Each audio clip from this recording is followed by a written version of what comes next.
السلام علیکم ورحمۃ اللہ وبرکاتہ ناظرین، آپ حضرات کا خیر مقدم ہے ہمارے اس یوٹیوب چینل پر۔ تو آئیے آج ہم پھر سے حاضر ہوئے ہیں آپ کی اسکرین پر۔ شعبان کا مہینہ چل رہا ہے اور رمضان بالکل قریب ہے، رمضان سر پر ہے۔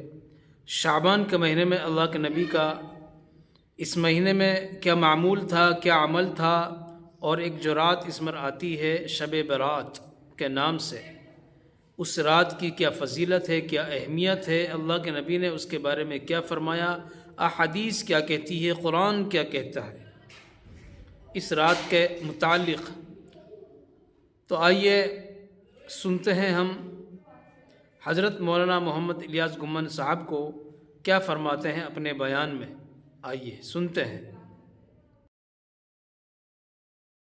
الحمد للہ وحدہ لا شریک لہ والصلاة والسلام علی من لا نبی بعدہ وعلی آلہ وصحابہ الذین اوفوا عہدہ۔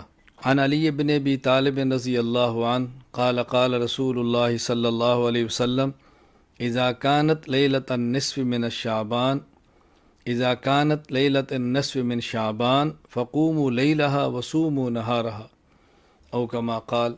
15 شعبان جس کو لیلۃ البراءت اور شب براءت کہا جاتا ہے، احادیث میں شعبان کی اہمیت ہے اس اعتبار سے کہ رسول اکرم صلی اللہ علیہ وسلم رمضان المبارک کے علاوہ سب سے زیادہ جو روزے رکھتے وہ شعبان میں رکھتے تھے۔ اسی طرح رسول اکرم صلی اللہ علیہ وسلم رجب کا چاند نظر آنے پر دعا جب مانگتے تو شعبان کا ذکر بھی فرماتے، اللہم بارک لنا فی رجب و شعبان و بلغنا رمضان، اور رمضان تک اے اللہ ہمیں پہنچا دے۔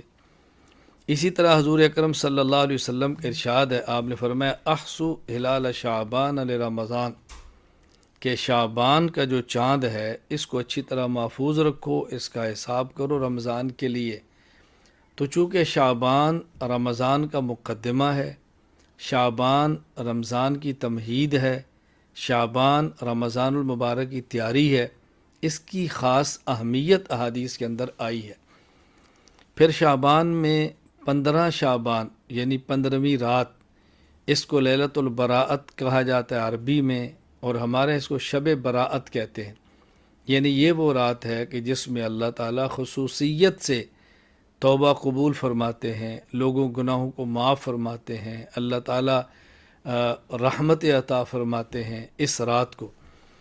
اس رات کے بارے میں بطور خاص حضرت علی رضی اللہ تعالیٰ عنہ سے حدیث موجود ہے جو کہ سنن ابن ماجہ حدیث نمبر 1388۔ اسی طرح امام بہقی کی شعب الایمان جلد 3 صفحہ 378 پر روایت موجود ہے کہ حضرت علی رضی اللہ تعالیٰ عنہ نے فرمایا کہ رسول اکرم صلی اللہ علیہ وسلم نے ارشاد فرمایا اذا كانت لیلۃ النصف من شعبان، جب شعبان کی درمیانی آدھے شعبان کی بات رات ہو یعنی 15ویں شب، فقوموا لیلہا، تو اس رات کو قیام کرو، وصوموا نہارہا، اور دن کا روزہ رکھو۔ تو 15 شعبان رات کی عبادت اور دن کا روزہ یہ مستحب ہے، رکھنا چاہیے، نہ سنت مؤکدہ ہے، نہ واجب ہے، نہ فرض ہے۔ اگر کوئی شخص اس دن کا روزہ نہ رکھے اور 15 شعبان کی شب کا قیام نہ کرے، کوئی اس پر ملامت نہیں، کوئی اس پر نکیر نہیں، کوئی اس پر اعتراض نہیں۔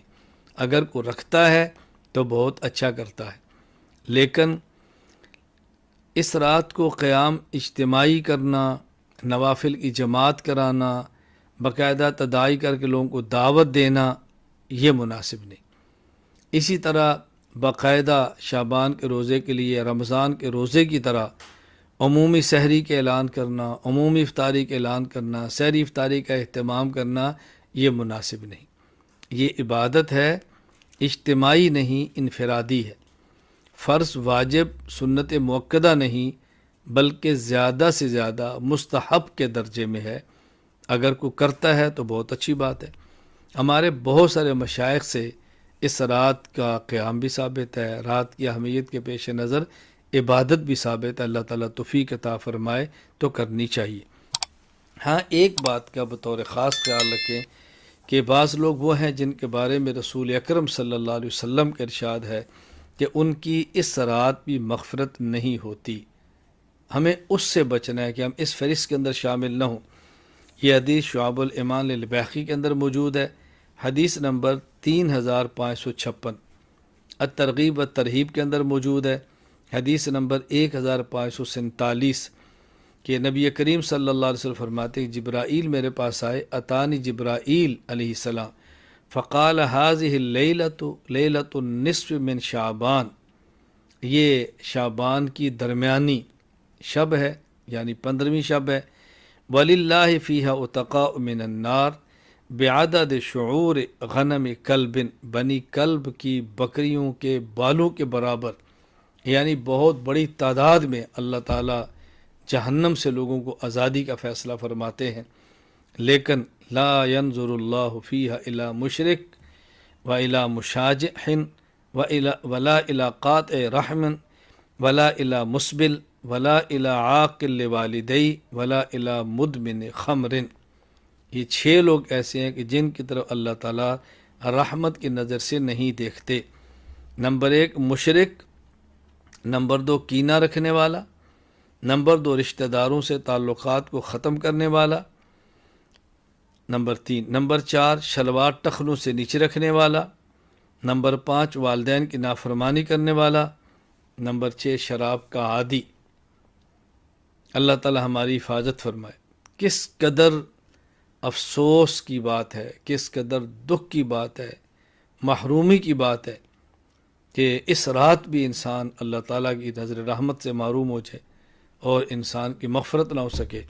اس لیے ہمیں اہتمام کرنا ہے، ہم شرک سے توبہ کریں، کینے اور بغض سے توبہ کریں، قطع تعلق سے توبہ کریں، شلوار ٹخنے نیچے رکھنے سے توبہ کریں، والدین کی نافرمانی کرنے سے توبہ کریں، شراب پینے سے توبہ کریں۔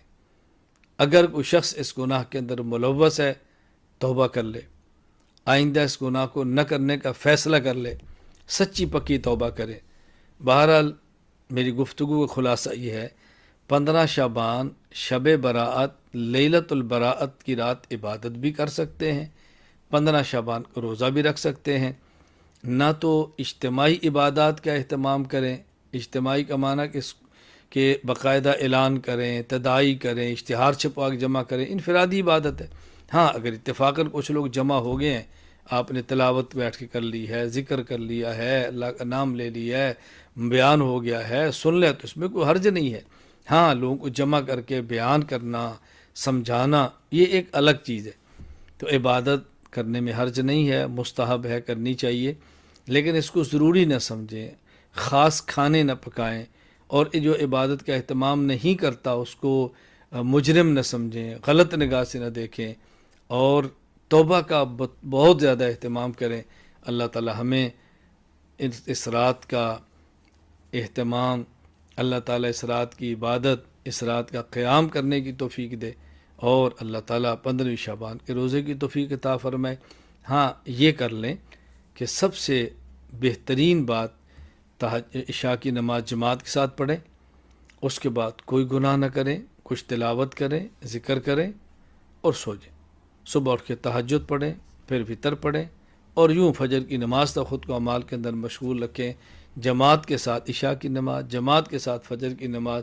انشاءاللہ اللہ تعالیٰ کی ذات سے امید ہے اللہ تعالیٰ پوری رات اجر اور عبادت کے اندر شمار فرمائیں گے۔ وآخر دعوانا ان الحمدللہ رب العالمین۔ تو دوستو کمنٹ کر کے ضرور بتائیں یہ ویڈیو آپ کو کیسی لگی، مولانا الیاس صاحب گھومن کا بیان کیسا لگا آپ کو، کمنٹ کر کے ضرور بتائیں۔ لائک، شیئر اور سبسکرائب ضرور کریں، اور بیل آئیکن کے بٹن کو بھی ضرور پریس کریں تاکہ اس طریقے کی سب سے پہلے آنے والی ویڈیو آپ تک ضرور پہنچے۔ والسلام۔